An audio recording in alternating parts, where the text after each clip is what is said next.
Hey everyone, Curse Deck Builder here, making our way to 10,000 decks assisted, and right now we are looking at Oloro, Ageless Ascetic. This Oloro deck comes to us from Josh, who is looking for help with overall play, too much mana, and not enough use of life gain. And let me see if they have any restrictions, and it doesn't look like they do. We're definitely going to take a look at this.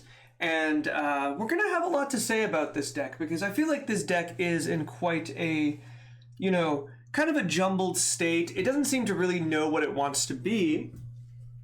And so because of that, I want to talk a little bit in this episode about Oloro, about life gain, and about looking at commanders and what they can give us. And I will have plenty of suggestions to push the deck towards a direction that I think it already is going into. But as always, if you'd like to see this deck list before or during the video and peruse it yourself, it will be in the video description below. And in that video description, you'll also find a link where you can submit your own decks, and I can make a video on your deck. And if you want your deck list to be the next one I make a video of, there'll be a link for that as well. So let's talk Oloro, Ageless Ascetic, and let's talk life gain, and commander strategies. So, very quickly, we're going to read Oloro.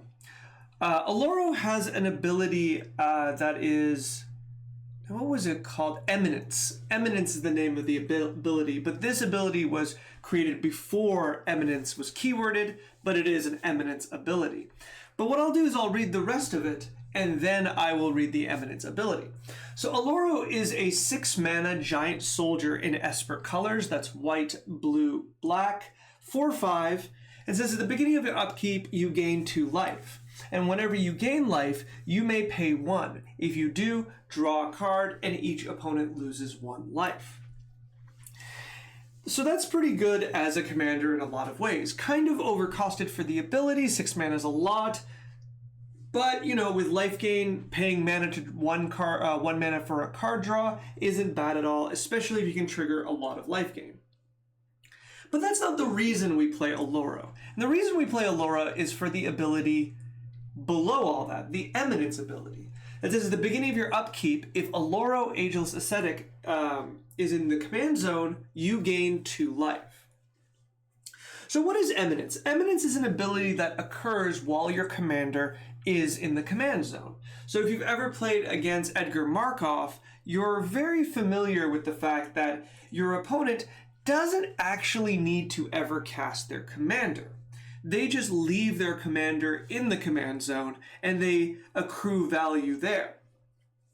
So, despite Oloro being a powerful card, objectively, you never need to cast him. Right? This is a free ability, an emblem almost, that you get for the rest of the game as long as you leave Oloro in the command zone. Now, back in the day, if you ever did cast Oloro, there would be ways to deal with him permanently. And even now, there's a few ways to kind of really get him, you use Dark Steel Mutation or other enchantments. But back in the day, you could bounce Oloro back to hand or shuffle him into your deck to get rid of him. But now, both times, if that happens, you can just return Oloro to the command zone. And so, not as effective to shutting down Oloro, but, Dark Steel Mutation or Lignify or anything else can shut him down. So even with that in mind, as long as you never cast Oloro, you're kind of in the clear. So what is the idea of a deck like Oloro? Well, I would say back in the olden days of Commander, when this card was printed, there was this kind of turtling defensive strategy idea off of Oloro, where you just leave Oloro out there, like in your command zone, and you use that life gain as a buffer that makes you really, really unattractive to fight. Your opponents don't really want to go after you until they feel comfortable enough to be really actually doing damage, and turn by turn, you're accruing the advantage of gaining 2 life. Now, I don't think that is a reasonable strategy anymore, and I would argue it never was, but, we didn't know better. And I'm going to explain why. And to do that, we need to talk a little bit about the concept of life gain in Commander. Life gain in Commander is kind of a difficult strategy to put together because there is like no amount of life that will ever really stop your opponents from defeating you. I've been kind of talking about making a quick video about my Eiley deck I used to play, and I saw someone interested in it, so I'll probably do that sometime soon. But in my Eiley deck, I used to gain literally billions of life in one activation. And even that didn't, nobody conceded, nobody sat there and went, okay, I guess the game's over. They kind of just looked at each other and went, okay, we need to take Cursed out of the game. How are we going to do that? Commander damage. How are we going to do that? We're going to work together. And, like that wasn't a bad thing. It was part of the deck's idea to set that kind of setup. But it was just not necessarily a win condition, right? And that's billions of life. So if we talk about you gaining 200 life, starting, like if the game starts and you have 240 life, I would argue that's even less of a win condition generally, right? Life gain for life gain's sake will never do enough. You would be surprised the sheer amount of damage that players can do in a turn cycle. I think, we might sit around and say, well, there's a lot of infinite combos. I think that's just free. We all know this. Like I talk about, my Brina deck uses, a infinite aristocrats combo. A large amount of life doesn't scare me. But even if we don't have that, and you're playing against, let's say, the fairest of fair decks, someone's playing Elf Tribal, someone's playing Slivers Tribal, and someone's playing, I don't know, Spiders Tribal, right? You might say, okay, well, 240 health, that's a really big buffer against those. But once we get into the mid to late game and all of those decks are functioning really well, they have pretty big boards. I don't think it would be crazy to see these decks swinging for, with 4 4/4s, 4 5/5s, 4 6/6s. That's upwards of 20 damage in attack, which is 10% of your life. And if you account for the fact that your other opponents are going to pick on you, because they will, because you have such a high life total, you are looking at losing upwards of 50 life a turn, and all of a sudden, that 240 health isn't looking so hot. Especially, and I think this is mainly to do with Oloro, especially, if you're getting attacked for upwards of 20 damage, which is easily done at a certain point in the game, Oloro's life gain of 2 per upkeep is really meaningless, right? At a certain point, it is not the life gain you care about, but the trigger. And this is bringing my point to life gain in Commander, where I'm not suggesting no one plays life gain. I think life gain has its place. Incidental life gain is really, really good. But if you are playing life gain as a strategy, it is not your life total that you should be caring about, but the gaining life trigger. What do I mean by this? Well, let's take a look at the deck. Finally, let's take a look at the deck itself and see what kind of stands out. So I want to show 2 examples here. Let's see. This one isn't set by mana value. Okay, there we go. I was looking for Stormherd. So before we go and look at the curve and everything and talk about things like that, I want to exemplify 2 cards. I want to look at Ajani's Pridemate, which is a 2/2 for 2 that gets a +1/+1 counter on every time you gain life, and Stormherd, which is a 10 mana card that turns your life total into 1/1 creatures. So Ajani's Pridemate does not care about the amount of life you gain, just that you gain life. Which means if you have Ajani's Pridemate on turn 2, starting turn 3, every subsequent turn, when you naturally gain life with Oloro, it'll just grow a little bit. Will it grow into a meaningful creature just by Oloro's triggers? No, but it will grow, right? And it will grow and you won't need to think about mana, you won't need to spend anything. And eventually, even this as a 5/5 over 3 turns, that's a reasonable creature to have cast in a lower power deck like this, and you'll be pretty happy to do so. So I really like Ajani's Pridemate. But then let's look at Stormherd. Well, Stormherd is not only 10 mana, it also requires you to have a reasonable life total when you cast a spell. And if you said cursed, what would be a reasonable life total to do this? And I would say, and I'm not kidding here, 120. Why 120? Because 120 is probably the minimum to guarantee that you can defeat your other 3 opponents the turn after. Because otherwise, once you cast this, you're going to be in kind of a bad situation because you've spent so much mana and you've made yourself the enemy right away. If you have, anything under that, if you have like 30 health and you make 31 ones, that's generally meaningless against your opponents, who will work together to ensure that they can take you out because they are all threatened, but you probably won't have enough blockers, or there'll be a number of different abilities that can fight through 1/1s. For anyone who's ever been Toxic Deluged, they understand how this card would not be particularly strong. Or one of your opponents is just going to shrug their shoulders, use a board wipe, and move on, and you've just wasted 10 mana, right? And I think this is the main ideas I want to get to between the two sides of life gain. I don't care about life amount, and this also applies to something like Sarah's Avatar or Felidar's Sovereign. I don't care about life amount, I care about the life triggers. If you looked at me and you said, okay, make an Aristocrats deck, but your commander gives you a free Aristocrats trigger every turn from the command zone, I would be blown away. I think that would be really, really strong. And I think that's how we should be treating Oloro.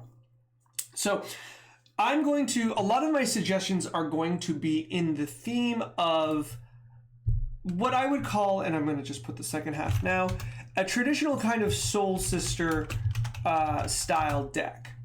And we're going to play around Ajani's Pridemate style creatures to have a board of creatures that's constantly growing and gaining a lot of triggers for in exchange for the life gain we'll be gaining every single turn, right? So with that in mind, let's look at the curve and let's look at some cards that kind of stick out at me that I think is worth cutting. Well, the curve is really, really aggressively downwards, right? We have like, what is this going to say? 19 2-mana cards, and then we just start sliding down to 13, and so forth. We don't have a curve as much as a slope. And though I don't really mind that, in some decks, a lot of decks I play in like more competitive formats do end up looking at this, but they tend to start at 1, with 1 being the highest one, and overall the curve ends a lot sooner. This curve just kind of goes on forever and gets to 10 with, of course, our Storm Herd. So though the shape isn't that bad, it does kind of show to me like where the power of the deck lies, and the power seems to be at lower mana cards. The next thing I will say about this really briefly is that if we are playing the game with the idea that we never need to cast Oloro, we can, but we don't need to, then we're going to ignore the fact that 6 mana cards would kind of, work against our commander, right? We're just going to ignore that fact. We're just going to move on, and we're just going to see what we can do otherwise. This is, Oloro in a deck like this works like a companion in 60-card formats, where you often don't cast your companion, but it's there to help you in certain situations, and Oloro kind of works like that. All right, so let's look at some of the cards here, and let's look at the ones that I really like and the cards that I don't like as much. I mentioned like Sarah's Avatar and Storm Herd and Felidar's Sovereign. I think these are easy to cut because they care about your life total and not so much your life, the triggers of life gain. Aetherflux Reservoir is close. See, I don't like Aetherflux Reservoir in a life gain deck. I like it in a Storm or Spellslinger or a deck you're going to cast a lot of spells in a row, because it gives you the life gain you need in order to trigger its activated ability. However, here, this deck would really benefit from the additional life gain trigger. So with that in mind, I'm willing to leave Aetherflux Reservoir here. It'll sometimes be good enough to just knock a card, knock a a card out of a player out of the game when you have 50 or more life. And so with that in mind, I'm willing to keep it. But let's look at the rest. And so what I'm looking for is I'm looking for cards that don't belong in a life gain deck.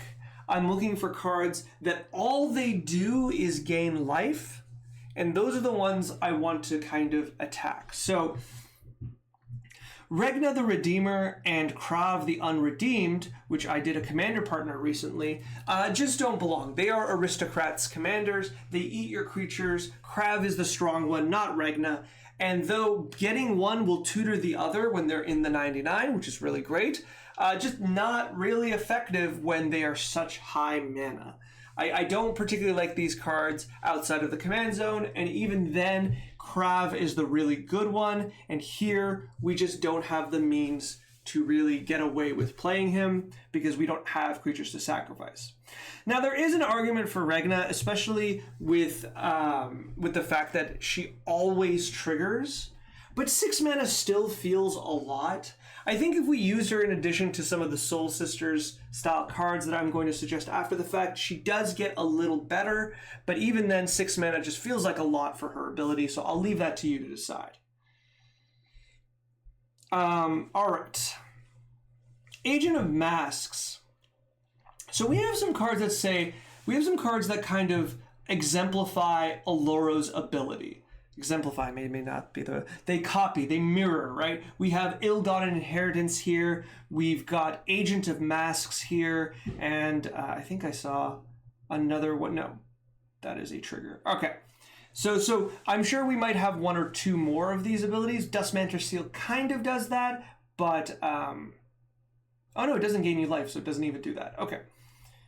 And let's see, Cliffhaven Vampire. Sorry, I don't know all these offhand, so I'm trying to make sure I'm saying the right ones. But let's look at Agent of Masks, right?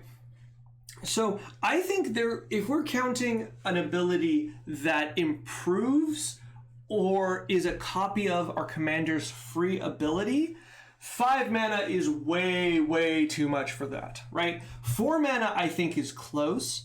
3 mana here with Pristine Talisman is definitely playable. And we can see over here, where is it? Angel of Vitality, which is an upgrade to our commander's ability. And I will suggest another one of these cards. At 3 mana is also definitely playable. So I like this ability at 3 mana. I'm okay with this ability at 4 mana. I don't like it at 5 mana, and I'd like to cut it at that point. Basilica Blellhaunt is close. The thing with forcing your opponents to discard a card is that it gets a lot better when you have many more discard cards, because the first card you make them discard could actually help them by putting cards in the graveyard they want in there, or they don't care and they'll discard an extra card they don't really mind. It's just not going to be effective. It's an ability you need to trigger over and over again in order to get away with it. So that first one is just not very good. It only gains you 3 life. It's not like 12 life. And in addition, this card is just really hard to cast in your deck. It's white, white, black, black in a 3-color deck. I would easily really, really just get rid of this. Runetail. Runetail. I want to be clear, by the way, one of the first decks I built was Vishkal with Lifegain Synergy. So I have played Runetail. I have played Stormherd. This is coming from a place of experience.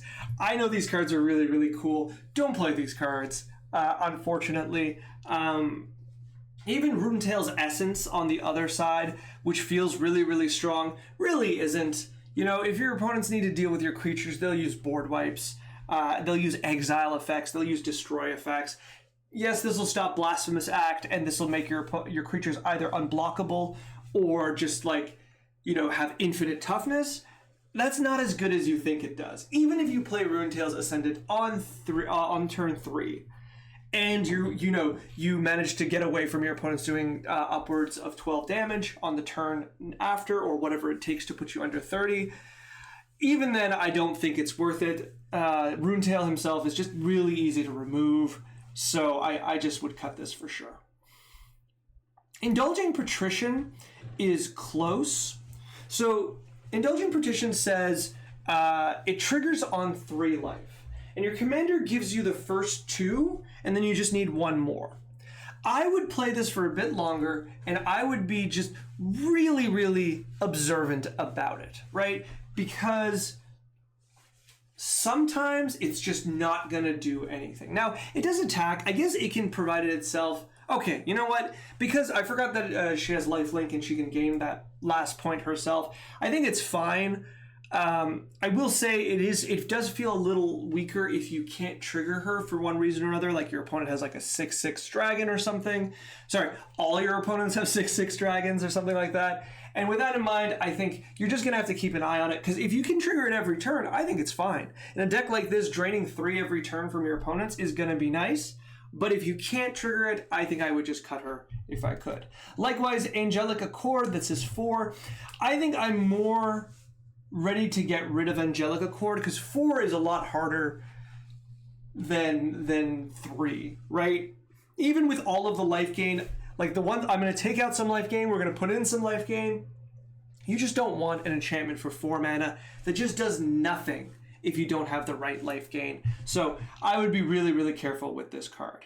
Griffin Airy, sorry, at 3 is still, I'm still willing to keep this because it's 2 mana. It's so easy to trigger, like I said, even though, and like it has a pretty good ability because it stacks, it creates 2/2s as opposed to just draining 3, which I like a little more. And the fact with cards of Angel of Vitality and the like, it's just easier to trigger. So Indulging Patrician, part of it was that it was a creature and 3 mana. Griffin Airy is 2 mana, so I'm pretty fine with that. But Angelic Accord, I'm having a hard time with, so I would just say absolutely cut that. All right. So, Daxos. Daxos feels weird here. I wouldn't play Daxos. Daxos is going to have a hard time getting through because you're not a combat deck. And yeah, this is just an ability that doesn't really belong here. I would just cut this. Viscopa Guildmage, Tithe Drinker, and Senate Guildmage. Even Nyx Fleece Ram. All of these cards can just be removed. They either only gain life gain, or the other thing they do doesn't really work with the deck. Nyx Fleece Ram just doesn't do enough. You can have better versions of this ability where it gains you 2 life. Like, hold on. I did say that I do like this, the fact that it mirrors. Okay, all right. I'm fine with Nyx Fleece Ram. I've thought it through. I've been contradicting myself, and I'm going to stop doing that. Nyx Fleece Ram is fine. I think it's fine. Yeah, I don't love it, but it's fine. If I'm okay with Ill-Gotten Inheritance, I guess it's just because I value the life loss that's associated with that. But if I like Pristine Talisman, and I do like it for the mana, Nyx Fleece Ram is fine. Okay, we'll skip that. Senate Guildmage, though, costs life to do its ability every turn. It costs mana, sorry, and to tap it to do its ability every turn. And I don't particularly like that, so it's easy to cut. The looting is not great. I'm going to give you better card draw. Tithe Drinker, likewise, though I do like its life link on it. The Extort does cost life, and you do not cast enough spells for it to be worthwhile. So I'm willing to cut this. If you want this ability, there's better versions to get Extort, which actually let's go find that. Duplicate, advanced, Extort. Blind Obedience, I think, would be the one you'd want to play. I'm going to make sure you're not playing it already. Yeah. Blind Obedience would be one to play because it's just a really good ability with Extort on it. Cryptghast is fine, but Pontiff of Blight is, like, if you want this ability and you want it really, like, a strong version of this ability, Pontiff of Blight is the one, because it gives all your creatures Extort, and all of a sudden you can pay, you can play a Johnny's Pride Mate and then drain, like, 4 life from the entire table, and I think that's particularly good. Treasury Thrall. I forgot about that. It's down here. Don't play Treasury Thrall. This is just not a good card, but also, at 6 mana, it needs to attack to return a card, and it only returns it to your hand. It's not where you want to be. This is a rare I picked up way back in the day, and I did play it in a commander deck like this, but I would just, it's just too much mana. I would just cut it out. All right, the rest I like here. The instants and sorceries, I'm not going to touch too much about it. I want to work on the life gain stuff, so I'll leave that there. Yeah, the rest I'm going to be generally, the rest I think is generally fine. It's the creatures and the life gain setup that I want to attack. So, what would I like to add? I think the first place I'd like to add some cards into is what we call Soul Sisters. So you can see here Daxos and Impassioned Orator are cards that say whenever another creature enters the battlefield under your control, you gain 1 life. Well, I want you to play at least 1 or 2 more of those abilities. And we're going to play Soul Warden and Soul's Attendant. Both of these cards, whoa, they're a little more expensive than I remember, but still, both of these cards just say whenever another creature enters the battlefield, you may gain 1 life or you gain 1 life. Oops. Play both of these. I don't think you need to go much further than that. These cards are generally very, very good, but we're not all in a Soul Sister style deck. So instead, I would just recommend, just play the Soul Warden. You'll be pretty happy. The amount of life you gain off your own creatures is good, but the amount that you gain off of your opponent's creatures is even better. There's just so much you can gain from just... Let me see, how would I put this?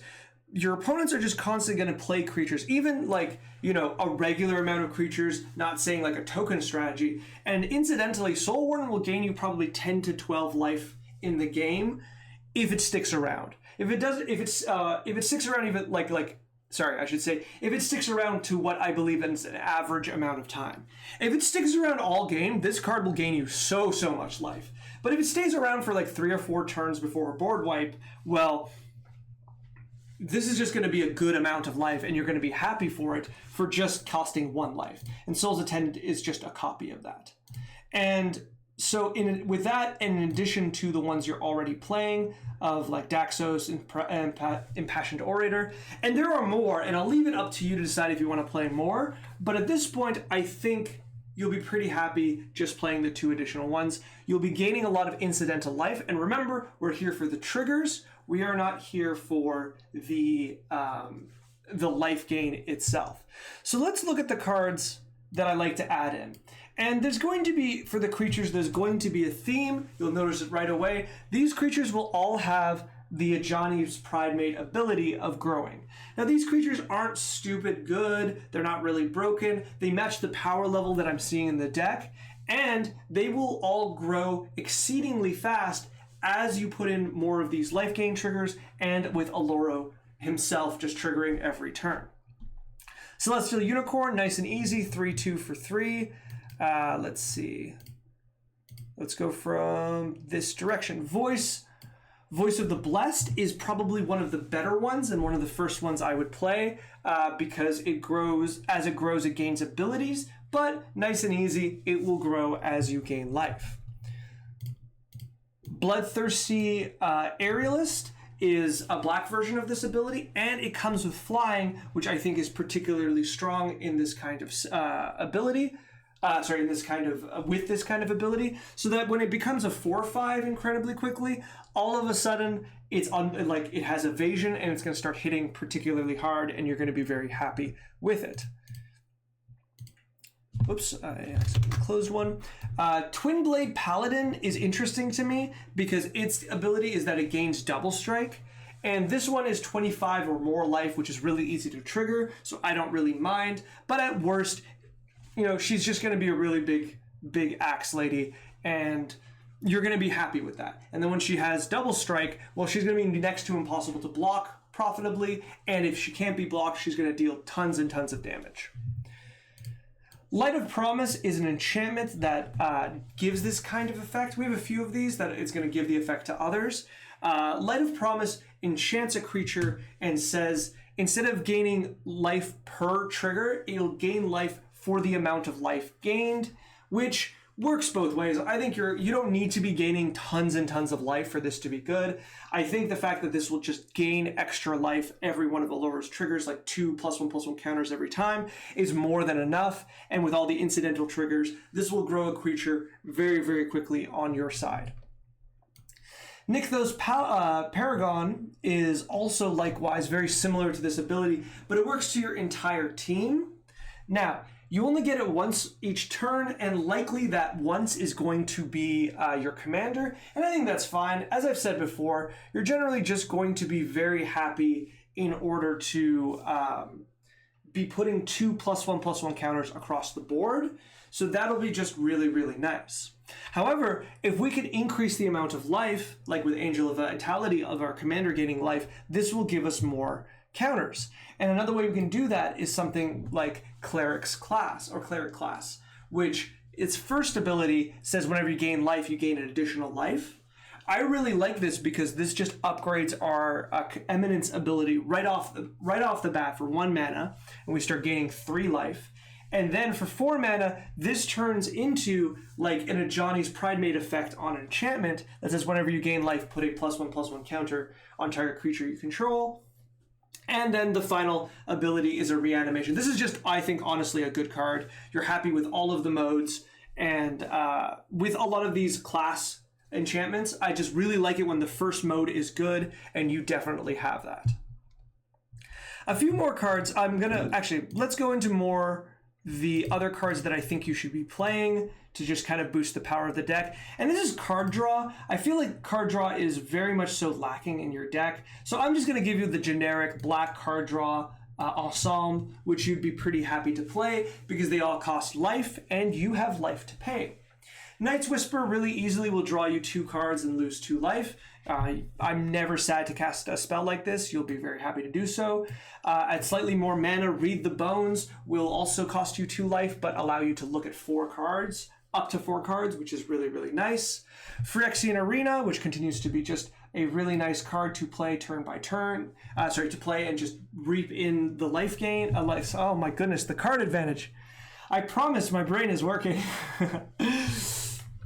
This will just gain you an extra card every turn for 1 life. You'll be pretty happy with this. And as always, this card is particularly cheap at the moment, and I would absolutely take advantage of it. This is a card that will not stay this cheap. It does tend to kind of lean upwards to $5 every now and then. So if you're thinking about it, pick it up.